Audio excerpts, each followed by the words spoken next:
Welcome back to my channel. So kung bago ka lang sa channel ko, do not forget to subscribe. Our lesson for today is about congruence of triangles, definitions, conditions, and applications. Let's start with congruent triangles definition. Two triangles are congruent if their vertices can be paired so that corresponding sides are congruent and corresponding angles are congruent. So, masasabi natin na ang dalawang triangles ay congruent or magkamukha kung ang corresponding sides and angles nila ay congruent din. In the given triangles, triangle ABC is congruent to triangle MNP. So, given here, so ito ay review lang dahil na-discuss na natin to sa ating previous video. So, itong mga bars na ito, siya yung magsasabi kung anong side ang kakongruent niya do sa kabilang triangle. So, dito, 1 bar. So, ito yung ka-corresponding niya. 2 bars para dito. So, ito naman yung ka-corresponding niya. Then, 3 bars dito. Ito naman yung para sa kanya. This one is a right angle. Same with this. 1 curve. So, you have there 1 curve. And then, 2 curves. You have here 2 curves. So, kung hindi given sa illustration, you can have here the names of the triangles that are congruent. So, dito, makikita mo kaagad kung sino ang magka-correspond. Si A, the first letter in the first triangle, siya yung first, si M naman yung sa susunod na triangle. So, si A tsaka si M ang magka-correspond, B and N, C and P. So, yun yung mga points na corresponding or vertices. Whereas, kapag sides naman, ganun din. AB, you need 2 letters. AB, so first and second letter. So, susunod naman, MN. BC, third and last. So, ang kakorespond niya si NP. Kapag angles naman, ganun din. ABC, angle MNP. Kung gusto mo ng angle BCA, sa kabila, NPM. So let us try to answer this fill-in-the-blank questions. So corresponding congruent sides. So here we have BC. So let's look at our name. So BC, the second and the third letter. So sa kabila, that will be NP. So ang kakorespond niya si NP. Susunod naman, we have here AC, first and last. So sa kabila, ang kakorespond niya MP, first and last. Kapag AB naman tayo, side AB. Itong symbol na nasa ibabaw ay segment. Okay, so triangles have segments as their sides. So segment AB, so we have here AB. So ang kaka-correspond niya na sides ay si MN. For angles naman, ganun din. Titingnan mo lang yung arrangement ng letters here. A, angle A. So, first letter. So, ang kakorespond niya si angle M. Angle B ay, kung titingnan natin, pangalawang letter. So, N. And then, angle C, pangatlong letter. So, we have here angle P. So, review lang po natin ito para sa ating lesson for today. Congruence, postulates, and theorem. We have here SAS, ASA, SSS, and SAA. Ang ibig sabihin po ng mga ito ay S para sa side, A para sa angle.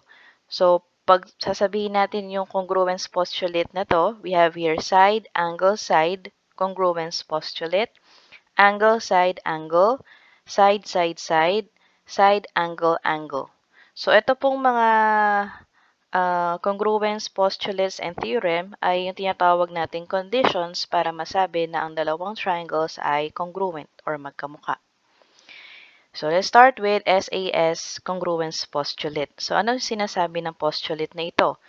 If the two sides and the included angle of one triangle are congruent to the corresponding two sides and an included angle of another triangle, then the triangles are congruent. So, dito sa figure natin na ito, makikita nyo kung sino yung tinatawag na included angle. So, let us have the first triangle here. So, this one is the side. So you need two sides that are congruent. So first side and second side. Pag sinabi nating included angle, siya yung angle na nasa pagitan ng dalawang sides na yon. So kung ito yung first side, ito yung second side, ang included angle nila ay ito. Malalaman mo na may included angle kapag yung angle na yon or yung vertex na ito ay part ng dalawang sides. So ito ay side AB, ito ay side AC. So pareha silang may point A. So yung angle A ang kanilang included angle. So kung makikita ninyo, sa kabilang triangle, meron din siyang side, angle, side na magka-congruent sa kabilang triangle. So in here, if CA, so ito, CA is congruent to QR, so we have here a side that is two pairs of sides that are congruent. Ayun, a pair of side that is congruent. Tapos we have here the included angle. Angle A and angle R are also congruent. And then side AB and side RS are both are congruent to each other. So we have here side, angle, side. So we can say that two triangles are, or these two triangles are congruent dahil sa SAS Congruence Postulate. Let us have ASA Congruence Postulate po, so, or angle, side, angle. Ano po ang sinasabi sa kanya? If the two angles and the included side of one triangle are congruent to the corresponding two angles and an included side of another triangle, then the triangles are congruent. In this congruence postulate, kailangan mo naman ng dalawang angles. Tapos, meron siyang included side. So, if this is your first angle and this is your second angle, ang included side nila ay ito. Siya yung side na pumapagitna dun sa dalawang angles. So, makikita ninyo, we have here a pair of angles, a pair of sides, and another pair of angles na congruent sa isa't isa. So, in our given, angle B is congruent to angle E, BC is congruent to EF, angle C is congruent to angle F. So here we can say that triangle ABC is congruent to triangle DEF because of ASA congruence postulate. Meron kang angle, side, angle na magka-congruent. Kaya nasabing yung dalawang triangles ay congruent din. SSS congruence postulate. So here, if the three sides of one triangle are congruent to the three sides of another triangle, then the triangles are congruent. So you need three sides na congruent on both triangles. So here, ang magka-congruent ay sina PQ, side PQ or segment PQ, kakongruent niya si TS kasi pareho silang may 1 bar. Tapos, PW, kasi siya yung may dalawang bars, kakongruent niya si TW. Tapos, yung side na QW, 3 bars, kakongruent niya si SW na may 3 bars din. So, here, wala kang angles na masasabi or sinasabi na congruent, pero meron kang tatlong sides na congruent sa isa't isa. So, here we have here side, side, side, congruence postulate. Para masabi na si triangle PQW at si triangle TSW ay congruent. For our last, we have here SAA Congruence Theorem.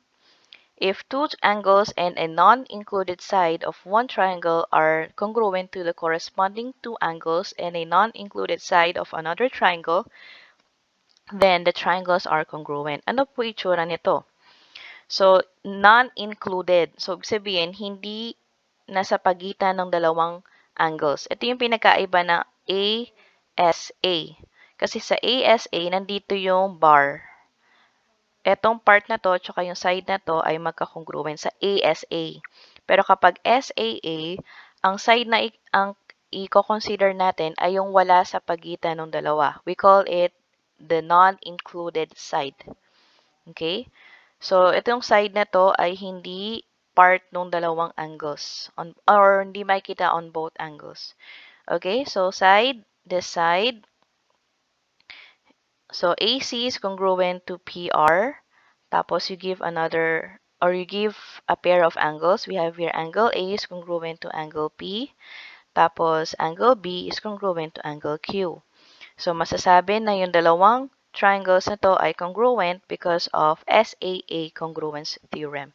So side, angle, angle. So let's have a practice. So identify natin kung anong klaseng congruence postulate or congruence theorem ang given sa illustration natin. So wala kayong nakikitang curve para masabing merong angles na congruent. Side, side, side. So this is SSS CP or side, side, side congruence postulate. Next, we have here side, angle, side. So side, angle, side. Side, angle, side is SAS Congruence Postulate. Here we have angle, side, angle. So that will be ASA CP or angle, side, angle congruence postulate. And for our last example, we have here side, angle, angle. Side, angle, angle. So we have here SAA Congruence Theorem. Good job. So here are the applications of congruent triangles. So we have here prove isosceles triangle theorem. So pag sinabi nating isosceles triangle, the two sides of the triangle are congruent or parehas ng measure. So halimbawa, itong side na to ay ang haba ay 4 inches. Dapat yung kabila 4 inches din. So the two sides are congruent. Ang sabi daw, kapag may isosceles triangle ka, yung base angles ay congruent din. So, sino po yung sinasabing base angles? If these sides are the congruent parts, ang kanilang base angles ay si X at si Z. Angle X and angle Z ay congruent din daw. So, patunayan natin tong theorem na to using the given figures or given parts. Given the figure, where triangle XYZ, so nasan si triangle XYZ? X, Y, Z. So yung buong triangle lang tinutukoy. Isosceles daw siya with XY, itong side na to, at yung ZY, ito ay congruent. Tapos si YW ay isang bisector ng angle Y. Nasaan si YW? Itong YW na to, itong color blue, ay nagsuserve as a bisector nung angle Y. Pag sinabing bisector, from the word bi, section, dalawang sections. So, sa dalawang sections na yon, hinati ni bisector yung angle Y, itong buong ito, into two angles na magkaparehas ng measure. So, for example, angle Y here is, for example, your angle Y measures 20 degrees. Dahil kay angle bisector, nahati yung 20 degrees into 2. So, si angle 1 ay 10 degrees, si angle 2 ay 10 degrees. So, yun ang ibig sabihin ng angle bisector. So, patutunayan natin na yung base angles X and Z ay congruent with this given. So, gagamit tayo ng two-column proof. So, ito pa rin yung given natin. So, himay-himayin lang natin siya. So, always start with given terms. So, dito, ang given sa atin, since ito ay isosceles triangle, si XY and si ZY ay congruent. So, yun ang reason mo doon ay given. Given na siya. Another given is that YW is a bisector. So, given din siya. Kung siya ay given, you can say that angle 1 and 2 are congruent. So, with that, ang reason mo ay definition ng angle bisector. Kasi nga, kapag may angle bisector ka, ibig sabihin, yung angle na malaki or yung given angle mo, na-bisect siya into two congruent angles. So, ito yung dalawang congruent angles natin na na-produce natin because of an angle bisector.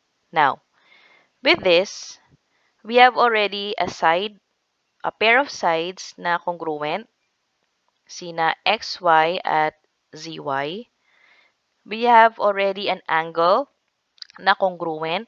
So, itong dalawang triangles na to ang patutunayan natin na congruent. Itong first triangle at itong second triangle, ha?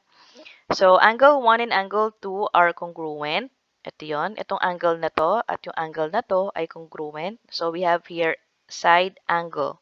So, ano pa kaya yung pwede nating makuhang congruent parts doon sa given two triangles natin? So, we can say that YW is congruent to YW. Sino si YW? Ito po. Si YW, yung side na to ay congruent sa sarili niya. Siyempre, ang magiging reason natin doon ay si reflexive property. Sa reflexive property, ang isang given ay congruent sa sarili niya. Kung ano man yan, let's say point A. Point A is congruent to point A. So, ang tawag doon ay reflexive property. So, with this, you can say that we have already another side na masasabi na, or another pair of sides na masasabi na congruent. So, itong YW ay part ng first triangle, and itong YW ay part din siya ng second triangle. So, we have here SAS, side angle side na congruence postulate. So, you can say that the two triangles are congruent. So, yun yung magiging fifth statement natin, that triangles YWX and YWZ. So, YWX, so ito yung first triangle natin, ay congruent dun sa kabilang triangle. Ang magiging reason mo dyan ay SAS Congruence Postulate kasi yun yung ginamit natin na statements kanina. So, once na napatunayan natin that two triangles are congruent, we can say that congruent parts of congruent triangles corresponding parts of congruent triangles are congruent, or CPCTC. Na-discuss na rin natin to sa ating previous video. So, with this, if we have two triangles that are congruent, you can say that their parts are also, or their corresponding parts are also congruent. Meaning to say, kung si X ay ka-correspond ni Z, therefore, silang dalawa ay magka-congruent din. So, yun yung magiging last statement natin at ang reason dyan ay CPCTC. Gagamit mo lang na reason ang CPCTC kapag meron ka nang napatunayang congruent triangles. Okay? So, ito na. Napatunayan na natin that angle X and angle Z are congruent. Let us have another example in which we have here X and Y na and algebraic expressions. So, find the measure of angle M and the measure of side RQ. So, with this, identify muna natin kung sino yung, dito muna tayo sa measure ng angle M. So, angle M, ito siya. So, we're talking about this curve. Ang statement niya ay y plus 10. Ang kakorespond niya dito ay si R. Kasi kung makikita nyo, LMN. So, we're talking about M, which is the middle letter. So, si R ang kakoresponding niya. So, ito yung R, angle R. Ito naman yung statement niya. So, with this, we can say that angle M, the measure of angle M is equal to the measure of angle R. Kasi nga, magka-correspond sila. When they are corresponding parts, ibig sabihin, congruent sila. Pag congruent, same din ang measure. So, ang statement natin for M ay y plus 10. Ang statement natin kay R ay 2y minus 40. So, papalitan lang natin ito, itong yellow and blue, ng statements na given doon sa ating figure. With this, apply natin yung transposition or yung properties of equality. So, lahat ng may y, ilalagay natin sa left side ng equal sign. Lahat ng number lang, or walang variable or constant, ilalagay natin sa right side. So, sino-sino sa kanila ang hindi included sa left and sa right side? So, una, etong may variable na to. So, 2y, positive 2y. Ang opposite niya ay minus 2y or negative 2y. So, yun yung ilalagay natin on both sides. On the left side, ang hindi included dapat dito ay si plus 10. Kasi ang 10 ay constant, dapat nasa right side siya. So, ang opposite ng plus 10 ay minus 10. So, yun yung ilalagay natin on both sides. So, ito yung original, y plus 10. Ito yung original, 2y minus 40. Ang kapaliktaran ng 2y ay minus 2y kasi positive ito. So, you will put minus 2y on both sides. Ang ginamit natin ay subtraction property of equality. Same here, kasi plus 10. Ang opposite ng plus 10 ay minus 10. So, minus 10 on both sides. So, SPE ulit yung ginamit natin. So, here, ang gagawin na natin ay isosolve na natin yung mga pwedeng isolve. Y minus 2y. So, merong 1 dito, meron kang negative 2 or minus 2. 1 minus 2 is negative 1 or negative y. Copy mo yung y. And then 10 minus 10 is 0. Here, we have here 2y minus 2y. So, makakancel na yun, magiging 0. Then, negative 40 minus 10 is negative 50. So, now, apply natin yung pag-solve dito. So, negative y plus 0 is negative y. And then 0 minus 50 is negative 50. So, here, kailangan positive yung y natin. So, we have to multiply both sides by negative 1. So, baguhin lang natin yung signs nila. So, if this is negative y, magiging positive y. Kung ito ay negative 50, magiging positive 50. So, now, meron na tayong value for y. We can now identify the measure of angle M. Ang angle M natin ay y plus 10. Okay? Yung measure ng angle M ay y plus 10. So, yung y dito, papalitan lang natin ng 50. Kasi yun yung nakuha nating measure. Then, 50 plus 10 ay 60. So, since this is an angle, dapat may degree symbol tayo. So, ang measure ng angle M ay 60 degrees. Same with angle R. Kasi parehas lang sila dapat ng measure. Our next thing to find is the measure of side RQ. Ito po.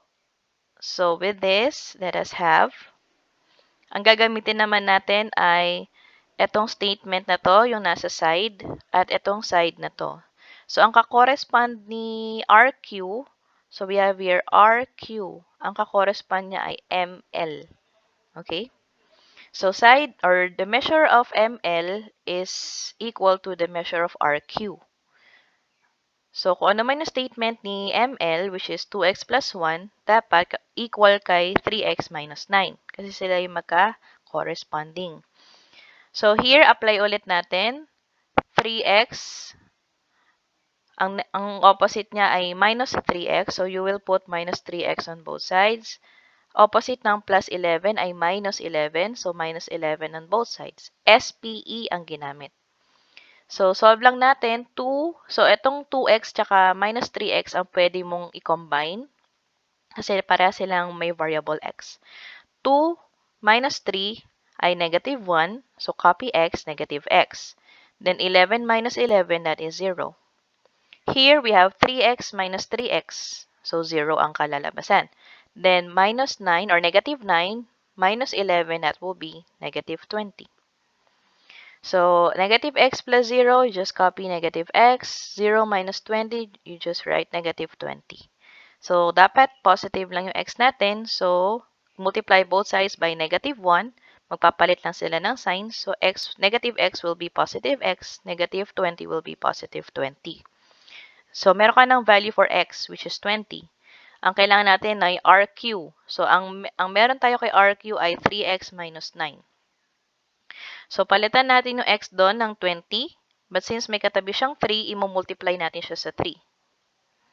So, 3 times 20 minus 9. So, 20, yun yung value ng x. May katabi, kaya may parenthesis tayong ginamit for multiplication later. So, 3 times 20, that is 60. Minus 9, that will be 51. So, hindi degrees yung ilalagay natin kasi hindi naman angle si RQ. Siya ay side. So, ilalagay lang natin 51 units. Units para sa any measurement for length. It can be in inches, centimeters, or whatsoever. But since wala namang given na unit of measurement, lalagay mo lang units. So, that will be all for today. So, kung bago ka lang sa channel ko, do not forget to subscribe. Thank you.